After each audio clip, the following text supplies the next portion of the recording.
All right, we're going to discuss and illustrate glute ham progression. I have my superstar athlete who happens to be my daughter.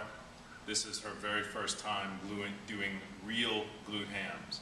We're going to identify some of her weaknesses and illustrate how we're going to correct them, as well as setup of the machine for proper use, and then we'll do a follow-up at some point in the future, maybe 20-30 days from now, and show a progression. So you guys will have a before and after. All right, so first we're going to deal with setup and adjustment.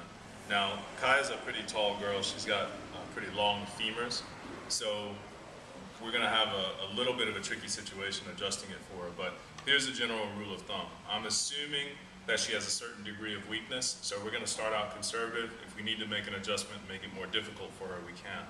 But in the beginning, go ahead and put your foot up and in. This is how we're going to evaluate her setup for the device. So here you can see with her foot completely flat against the back plate, she still has about 3, maybe 3.5 inches of space between there. We want to eliminate that. We want to bring that to about 1 inch of space. So I'm just going to move the back plate forward.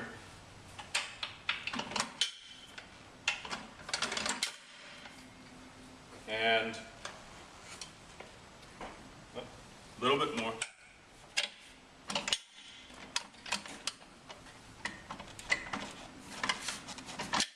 Okay, there we go.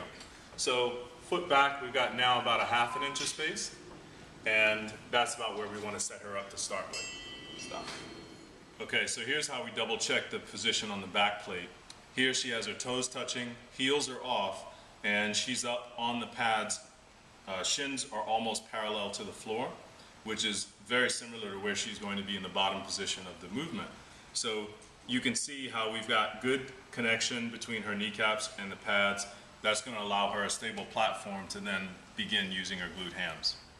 Okay, here's the second position we want to test for, and that's hyperextension of the knee.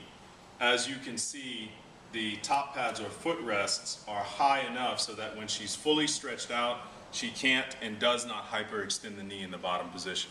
This is extremely important because one repetition with the knee in a hyperextended position could be enough to create injury of the popliteus and some of the other delicate structures on the back of the knee. So we don't want that.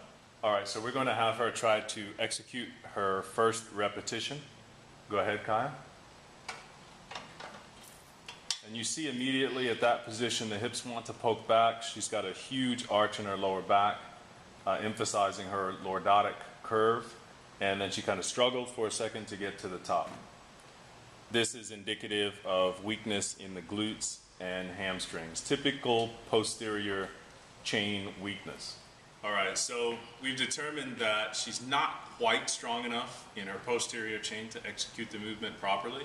So what we're going to do is begin her with some exercises to target the posterior chain and then use the glute ham as a test to evaluate her progress. So we'll see you guys in about 30 days. Today's date is October 8th. We'll see you in about 30 days and we'll see what kind of improvement we can get out of it. All right, see ya.